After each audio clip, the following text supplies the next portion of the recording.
Starting strength week number 10. Yes, we're 10 weeks into this. It's crazy. This is the nutrition task. Meal prep. If you didn't think that, or if you thought that, we're not going to do any kind of meal prep over the next 12 weeks, get out of here. Now it's time to meal prep. You remember what the second week was, which was have a plan. Have a plan on what you're going to eat. It's funny. I had a client of mine yesterday, and she said, well, she wants to work out hard today because she's going to have a pretty shitty meal the next day. Shitty as in, it's going to be a high-calorie meal. It's probably not going to provide too much benefit for her, but it's something that she wants, not something her body needs. And I told her, I said, hey, good for you, because you have a plan. Because here's the thing. We need to have a plan. Whether that is, hey, this is going to be really beneficial for me, which that's what I encourage for you, or, hey, you know what, I have a plan to eat a whole pizza tomorrow. Hey, that's on you, but you have a plan. So realistically, you stuck to the routine. Now we're going to take that one step further, and we're going to meal prep. Building off of last week, which was to try one new food, let's see if we can incorporate that food into meal prep. Now, if you're thinking, oh my God, I have to meal prep, that means I have to make breakfast, lunch, dinner, all those meals. Nope. Choose one meal and prep that meal, making 5 meals across the week. That could be breakfast, it could be lunch, it could be dinner. For Lauren and I, we typically meal prep dinners, and we do that on Sunday. It takes about 2 hours, but guess what? Instead of spending 30 minutes at the end of a day when I've worked 12, 14 hours, the last thing I want to do is go home and spend 30 minutes cooking dinner.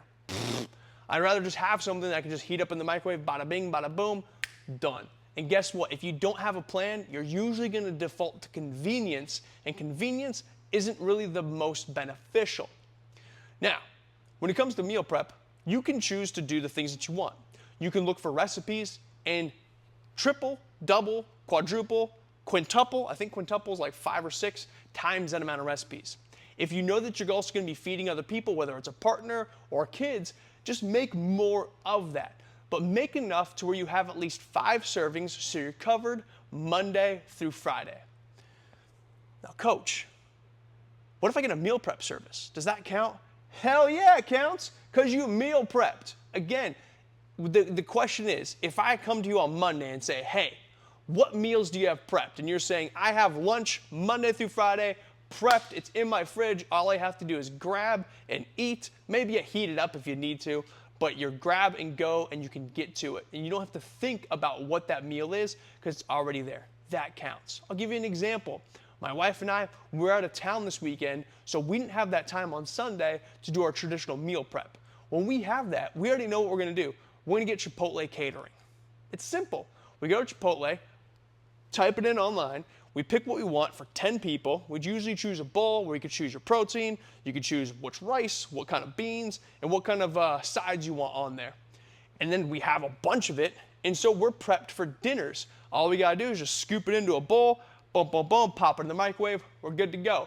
So yes, delegating your meal prep to a meal prep service or doing something like my wife and I do, which is just doing Chipotle catering, also works as meal prep. So again, to say whether you did meal prepping, yes or no, if I ask you on Monday, what meals did you prep? You can tell me I have these meals for all 5 weeks, good to go. Whether you made it or somebody else made it, that doesn't matter. It's about making sure that you have meals lined up, ready to go Monday through Friday. Again, you don't have to do it for all 3 meals, breakfast, lunch, and dinner. Just choose one and make that happen, and you'll notice, life is a little bit more simple when you do it that way. And not only that, but it's a lot more just easier for you to nail your nutrition targets. Now, I understand there might be some excuses, but coach, I can't eat the same thing every day. I can't have the same lunch. That's okay. What you can do is you can make the base, like for instance, Chipotle. We have a base. We have the rice, the beans, bada bing, bada boom, all the other stuff. I can add in extra stuff or remove other things to make it taste a little bit differently. Maybe I don't want beans, so I'll put a little more rice in there. Maybe I don't like rice, so I'll put a little more beans in there. Maybe I want to zhuzh it up a little bit of sour cream. Maybe I want to put my own hot sauce on there as well. Maybe I want to throw in some avocado, maybe put a little more cheese. There's other ways that you can add extra little things or remove little things to make that bulk meal taste a little bit different. So that way it doesn't feel like you're eating the same thing every day. So if you have any questions on how to meal prep or what to do or what recipes to look for, let me know and I'll gladly help that. But I want to know what meal are you prepping, breakfast, lunch, and dinner, and what are you cooking? What are you prepping up? And if you're going with a meal prep service, I'd love to know what service that is. As usual, if you have any questions, you know what to do. Hit me up because I'm here to help you. Now let's get to work on that meal prep this week.